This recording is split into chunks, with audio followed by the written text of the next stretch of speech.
Hello, good morning mga katuka. Nandito ako ngayon sa Manukan ulit. At ngayong araw na to, i-update ko po kayo sa mga manok ko na lang na nandito. So, lagi na lang ito update mga idol. Pagpasensyahan nyo na, sana huwag kayong magsawa sa content ko. Sa ngayon ito muna. Kasi sa pagka ay tsimechempo pa tayo sa totoo mga katuka. So, tsimechempo pa lang ako ngayon kung ano yung magandang i-content ko. Or ibabalik ko po yung backyard visit, yung kwentong backyard. So sa pagka ngayon, ito muna, sana pagtsagaan nyo muna mga idol yung mga videos ko. So ito mga katuka, si Kanaway, Kanawayon Hatch. At ang nanay po nito ay galing po sa akin, Sweater Hatch. Ang tatay naman ito ay yung kay Remil Vlog, yung kanyang Kanawayon. So ito po. So lagi tayong naglalagay ng disclaimer sapagkat hindi natin alam yung algorithm kung paano niya i-misinterpret. Baka misinterpret niya yung ating video. Wala naman tayong sinasaktang mga alaga dito. Bagkus pinapakita natin dito kung ano yung makakatulong sa ating mga alaga, mga tips para mapasaya ang ating mga viewers at mabigyan din natin ng mga kunting mga information at mga kabuluhang tawag dito, content. So ngayong umaga, samahan nyo ako mga idol, ipapakita ko lang sa inyo yung mga munting manok na lang dito sa munting backyard. Ang sarap sana kung malapit lang ako sa Siargao, nandun yung ibang manok natin doon sa kapatid ko, sa mga tiyuhin ko, maraming mga pwedeng i-content doon. Kaso lang, mga 3 oras yung sakay from Surigao City to Siargao by bangka. So ito po, ito naman yung ating mga binatilyo dito. Ayan po, medyo mailap pa ngayon. Ito yung 5K sweater na natira na lang ngayon sa aking manukan. At dahil yung mga kapatid nito ay nandun na sa mga butihin nating mga buyers o yung ating mga mababait na kliyente. Kakagising ko lang. Mahaba na naman yung buko. Ayan, kailangan naman patupi. So yun mga idol, dito tayo sa bandang to, walang nakalagay dito. Lahat na-share na natin sa ating mga butihing mga buyers. So ngayon ay nagbi-breed pa ako ngayon mga katuka. Ito patukaan na lang yung natira. So nakataob to dito. At nag-aantay tayo na lumaki yung ibang mga natin, mga palahi para mailagay natin dito sa ating cording area. So ibabalita ko din po sa inyo mga katuka, dahil yung pinakamatanda kong manok dito sa aking backyard, ito po si Sweater Gray. Ito almost 12 years old na po ito mga idol, ano. So yan po, dahil siya po ay medyo malabo na talaga yung kanyang mata. Kumbaga ay panahon na rin po ng kanyang pagkatanda, tulad sa ating mga tao. Pag tayo tumatanda, nalalabo din yung mata. Ito inaagapan ko naman siya at mayroon tayong mga remedy na ina-apply sa kanya, which is yung mga supplement katulad ng Oxyrid, mga ganon.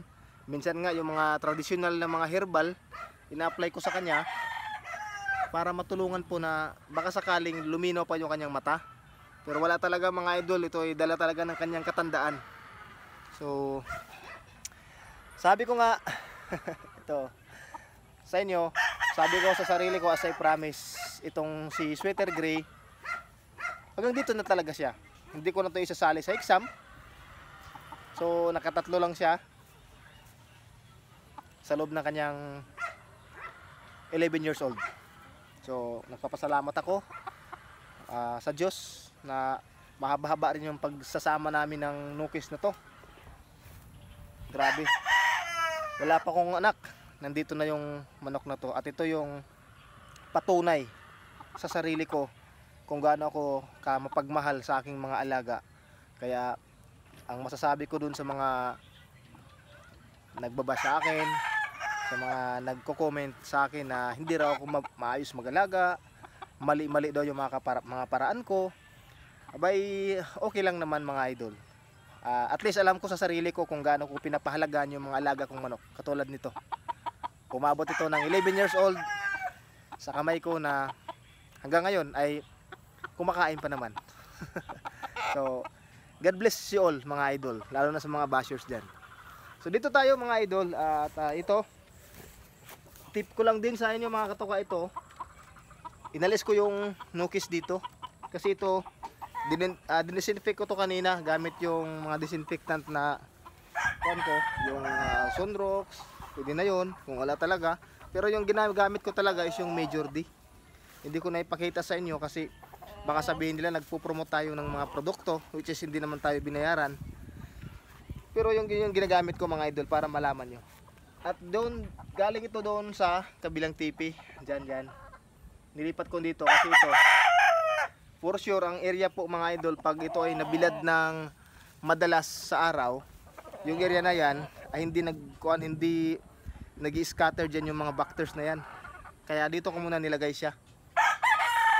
Doon, after mga 1 week or 2 weeks, disinfected na naman yung area na yun. Kaya yun lang po, pinagpapalit-palit ko lang sila. Dito si Sweater Boston, oh. Sweater Boston of Airwax Game Farm. Ayan, Airwax.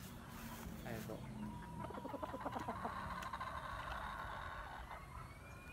At ipapasilip ko sa iyo saglit yung aking kuan, yung aking mga sisiw. Ito pala yung mga inahin, oh. Andito, naka-relax na sila ngayon. Pahinga to. After dilausing, priming, salang ulit para paunti-unti makabreed tayo. Nga pala mga idol, baka sa mga nagtatanong dyan, ito po yung pinapagawa kong bahay. Sa ngayon, nag-ipon pa ako ng kunting kuan mga idol, blessing, para may pagawa to ulit kasi na-stop to dahil wala pang pundo talaga, wala pang pira. Pero sa tulong niyo mga idol, maraming salamat sa inyo.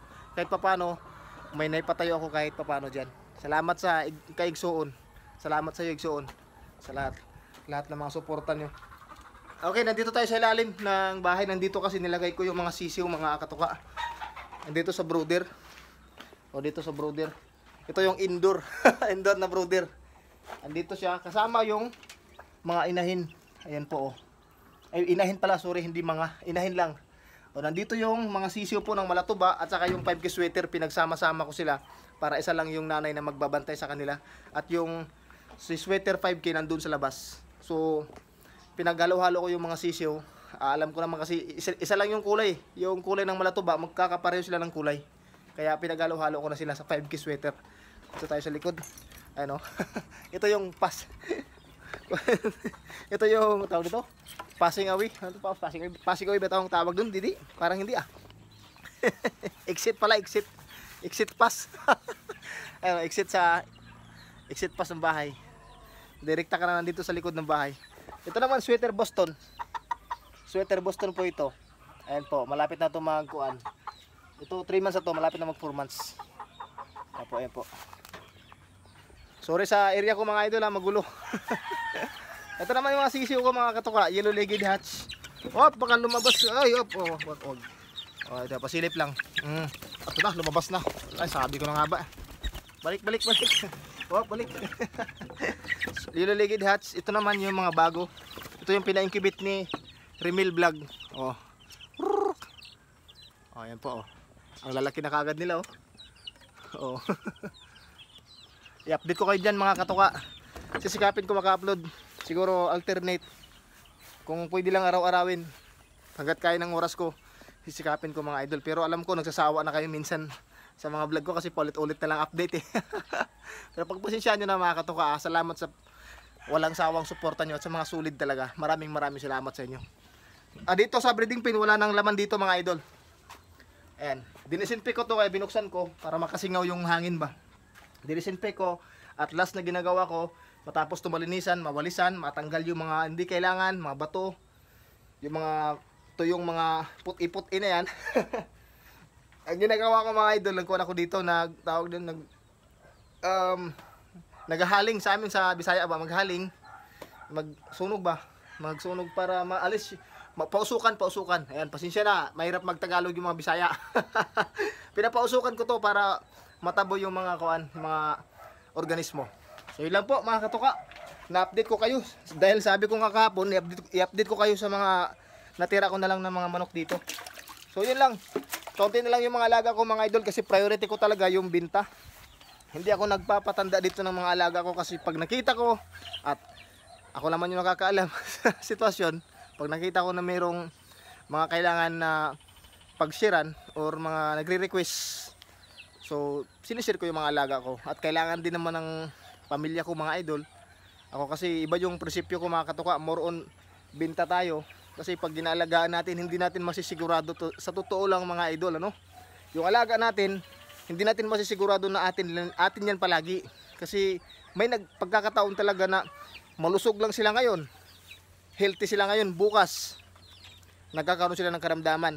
Kung bukas magkakaroon sila ng karamdaman, ngayon may nag-inquire sa'yo at hindi mo bininta dahil sa paniniwala mo ay palalakihin ko muna kasi para mas makakuan tayo, hindi mo mahawak yung panahon eh.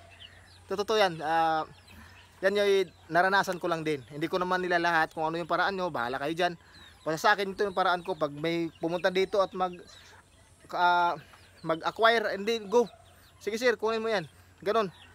Walang sentimental value sa akin, mga katuka. Priority ko yung pamilya ko. Kaya yun yung aking prinsipyo pagdating sa mga ganito. Kaya wala kayong nakikitang mas maraming mga alaga ngayon kaysa nung dati.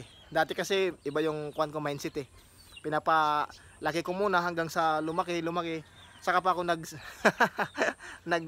niyo na, nagbibenta. So, yun lang yung aking mindset, mga katuka. Maraming salamat sa pagtapos mo ng video ito at sa pag-ukol mo ng oras. Alam ko marami kang ginagawa, maraming mga video dyan sa iba, pero nandito ka. Thank you very much. Paki-comment po dito sa huling bahagi ng video, #SolidKatuka para malaman ko na ikaw tatapos ng aking video. At next time, shoutout natin yung pangalan mo. God bless. Sana'y masaya ka lang. Lagi nating tandaan, ang sabong sports lang. Huwag tayong magpakalulong sa sugal. God bless. Alright.